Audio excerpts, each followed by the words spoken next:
All right, welcome back. Hope your day was a profitable one for you. Not necessarily financially, but there are many ways, of course, which we can term and measure profit in this experience called life. Over the years, and this June it'll be 15 years we've been doing this program, I've spent countless hours talking about subjects like intuition, divination, dowsing, precognition, remote viewing, all manner of discussions on these things, which can generally be traced back to some degree to non-local consciousness. We've talked, of course, with everyone from Brad Steiger to scientist Dean Radin to a literal who's who of the CIA's formerly top-secret military remote viewing program called Stargate. Tonight we're going to take a new and different look at the potential to use non-local consciousness with the Internet. This is an absolutely extraordinary topic, and the two guests we have lined up for you are equally such, and I'm very pleased to have them on, and this is going to be a lot of fun, and it will be, I guarantee you, something you'll remember for a long time. And you can participate in this to a degree. We're going to tell you how to do that as well. The website to go look at is called halfpasthuman.com. I love the title, halfpasthuman.com. And my guests are George Ure, that's U-R-E, and Clif High, that's H-I-G-H. Let's say hello to George first. Hi, George, are you there? Yes, sir. How are you this evening, Jeff? Doing well, thank you, sir. And Clif, how are you? Doing just fine. And remember, it does no good to complain. So thank you both for being in the affirmative as we begin. I mean, how many times have you met someone who says, how are you doing today? Really lousy. And most people reflexively say, just fine. Or people say, have a nice day. How many people have said to you, well, thanks, but I have other plans? I mean, it gets silly out there. But this idea of non-local consciousness is not silly, and it's something that is more than intriguing. Now, let's start with Clif, if we can. And for those of you on the Internet, go to halfpasthuman.com and tell us just give me a general overview, Clif, if you would, of what this is about, and then we'll get the same from George, and then we're going to move into the design patterns discussion, if we can. Clif? Sure. How'd you stumble upon this whole concept? I was actually working for an unnamed large software firm, and they had an interesting How large, Clif? Oh, very large. That's what I figured. Real large. Real large, yeah. So big that you got to go 70 miles north of where I am to get I understand. And look from a vista to see them. It's kind of exactly. Like you kind of have to walk through a gate to get there. There you go. And these people had a really interesting software program that did the aggregation of vast quantities of data. Problem was, it worked, but it was what was called an operational failure, because basically they had so much data that the machines at the time, and this was a good decade plus back, were not capable of delivering the results of a query in human time. It was actually the engineers working on the project before I got there had labeled the response as a nano year. It was something less than a year before it would come back to you. You could type up the query and it responded just perfectly, but it would take perhaps 3 to 4 days sometimes before it would finally start spitting data out. I see. Obviously not a situation that you needed in a just-in-real-time enterprise. Now, when you're talking about a query, what kind of inquiry are you making? What are you looking for? Just In this particular case, these guys were storing vast quantities of information about the various types of IT equipment and other hardware that were owned by large corporations like Exxon, where you have hundreds of thousands of employees, and each desk might have 1,000 items that's been assigned by the company. Make sense? Okay. Yeah. So they'd ask, what does so-and-so have, and how many of these do we have in the company that we can upgrade? And there were all kinds of tax relationships and other information attached to all these various different items.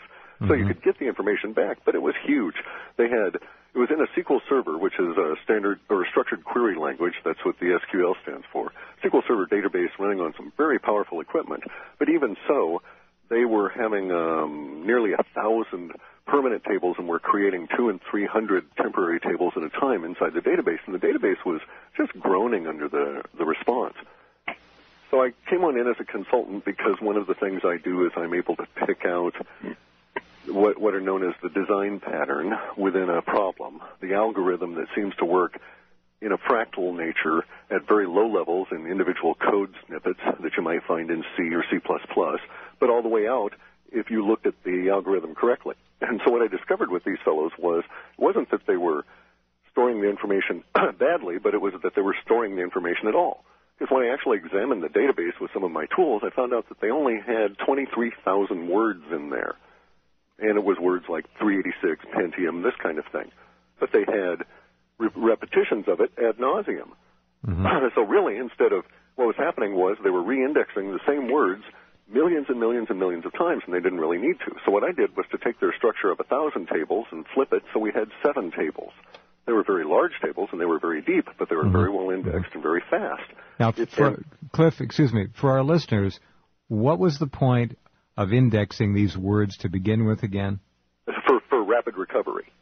So you could ask a query, how many 386 Pentium machines do we have that were purchased in 1986 with this particular format? And you had a database of X number of words to mine on the Internet. Hundreds of millions of them. So you would somehow reach out and scan the Internet for these words. Oh, no. This is.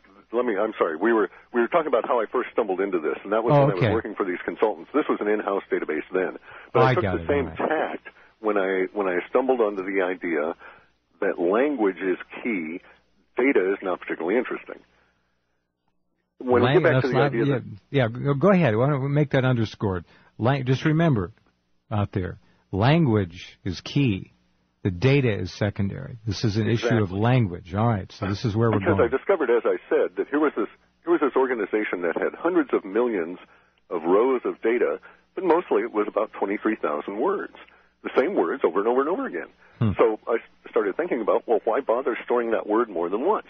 Let's just store it and make the appropriate tick marks next to it to tell us where it's being used. Okay. Very good. Boom, all of a sudden we started getting queries response in about 3 minutes. They loved it. Instead of days. Correct. Still took 4 days to spit out the totality of what you'd asked because we were dealing with hundreds of millions of rows, but it started right away and they were happy with that. So what you did, you cut to the chase, as they say. Exactly. Okay. But there was a side effect to it, of course. There's always a side effect for anything you do. In doing this and swapping the thousands of tables down to 7 tables, it translated the complexity of the structure of the request from the structure of the tables and having to know the tables to the structure of the query language. So as an instance, they used to be able to actually type in SQLese, they would say, select star from here where this condition equal true. Now they could no longer do that because the data was not stored in basically a little dumb table that said Pentium over and over and over again. And they had to reconcile it back to a lexicon that I'd created of those original 23,000 words. And it worked, but it meant they really had to educate their SQL writers because they were now writing scripts that were themselves several hundred words long in order to get the same query out. Got it. All right. Let's switch over to George here. He has something to add, I can tell. Go ahead. Well, yeah, the real mind twister for me when I became involved peripherally on the project was getting through my head that you could take a very long word like misappropriation, and you could represent misappropriation with something very simple like the letter B or a hex number like 1C. And so all of a sudden misappropriation, which is a really long word to spell, could be represented by something else. And in doing so, you basically are flipping the language into a whole different way of looking at language. Does it make sense? That's just so you gave it a code name. Exactly. All right. But also, there's a little bit more to it than that. If you represent it as a hex integer, you're bringing it closer to the machine language. Understand. The machine works in numbers a lot better than it does. Machine liked that a lot better. Okay, I got correct. it. Correct. And basically all the letters on the Internet and all pictures are represented down in several different layers of numbers. And the closer you get to the native language of the machine, the faster it goes. Ah, okay. Very good. This is important to other companies like telephone companies, this kind of thing, where they have to process millions and hundreds of millions of records in a short period of time. When did you two run into each other, George? It was, about May or so of 2001. I had been living on my sailboat with my wife in San Francisco. I'd been writing an economic blog called urbansurvival.com. Thought you were going to say you were getting tired of being sprayed, but that's another thing. Oh, sailing? Sprayed. With insecticides and chemtrails and all the rest of it. Sorry, I was maybe a little too quick for you there, but no, I'm a little too slow. They're spraying the Bay Area with insecticide to kill a moth that has been around for 11 or 12 years and does no harm to the crops anyhow. And then there's the chemtrail issue. And anyway, there's that. Yes. Yeah. All right. All right. We're setting the stage here to get into some very heady territory. My guests are Clif High and George Ure, and we shall continue in just a couple minutes. Okay, right back with you. Clif High and George Ure are my guests. All right, George, you're on your sailboat minding your own business with your wife. What happened? Well, I'm writing this economic blog at urbansurvival.com. Mm-hmm. And I get this strange email from a fellow called, the title of it was Screwy Theory Number 153. Uh-huh.